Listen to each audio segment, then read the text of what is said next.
Salut, on pense souvent que le mois d'août est là pour attendre et récolter. Eh ben, pas du tout, le mois d'août est là aussi pour faire le grand nettoyage, pour préparer les futurs semis qu'on va faire à l'automne, parce qu'il y a pas mal de boulot si vous voulez manger les petits légumes en automne, hiver et début du printemps. Je vous explique tout cela.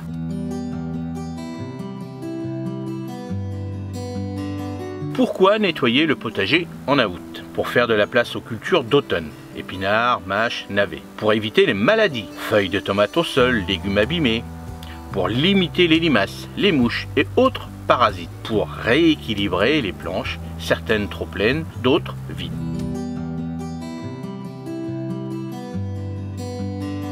Que nettoyer exactement? À enlever les feuilles jaunes ou malades, surtout tomates, courgettes, concombres.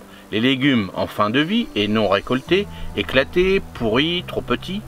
Les tiges sèches, fleurs fanées pour éviter de nourrir les champignons.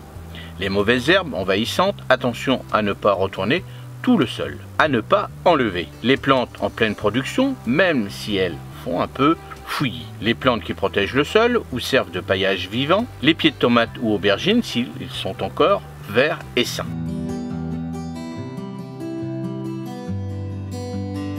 Comment bien faire ce nettoyage? Munis-toi de sécateurs, bacs pour compost, seaux. Coupe plutôt que d'arracher, surtout si le sol est gorgé d'eau. Regroupe les déchets en deux catégories, compostage et à brûler ou jeter. Ajoute du paillage après nettoyage, paille, foin, feuilles mortes, etc.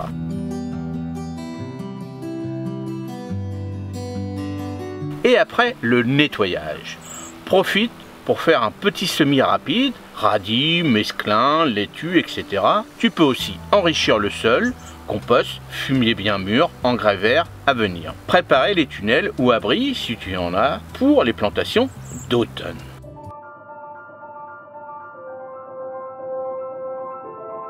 Alors ce petit nettoyage, c'est pas du temps perdu, hein. On va préparer.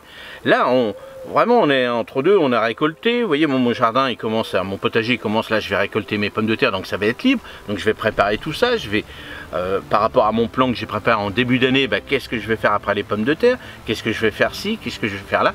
Là, c'est hyper important parce que on dit toujours, après le mois d'août, il n'y a plus grand-chose à faire. Mais non, pas du tout. Et je vais vous montrer moi aussi sous mon tunnel. Et vous, si vous n'avez pas de tunnel, vous pourrez faire ça sous un grand tunnel nantais. Un tunnel nantais, ça vaut rien. Vous pouvez démarrer comme ça. Et puis si vous avez la chance après de faire vos cultures sous un petit tunnel, et c'est pas mal pour pouvoir manger des bons légumes en automne, en hiver et au début du printemps, parce que c'est là que c'est pas donné quand même. Vous pouvez encore manger des carottes, des poireaux, de la mâche, des petites salades, des petits radis, des petits navets, des choux. Vous voyez, il y a pas mal de petites choses. Et même en début du printemps, si vous avez fait un peu de pommes de terre dans un petit coin un peu réchauffé, on peut récolter un peu de pommes de terre. Donc regardez les prix des pommes de terre primeur en début de saison, c'est pas donné. Donc je vais vous expliquer tout ça incessamment sous peu dans d'autres vidéos. Mais là on prépare, on nettoie, on regarde, on fait tout ça. Et surtout, on surveille s'il n'y a pas de maladie, s'il n'y a pas de choses un peu bizarres dans notre potager. Allez, je vous souhaite une bonne récolte. Et puis, préparez tout doucement, nettoyez vos outils, tout ça, parce que là, il y a encore pas mal de choses qu'on va faire ensemble. Allez, n'hésite pas, si tu as regardé cette vidéo et que tu n'es pas encore abonné, si ça te plaît, et moi, ça me fera plaisir, abonne-toi. Et puis, pour les autres, encore merci. Si vous avez des questions, n'hésitez pas dans les commentaires, j'y répondrai avec plaisir. Allez, à la prochaine vidéo, parce qu'il y a du boulot. Allez, salut, merci.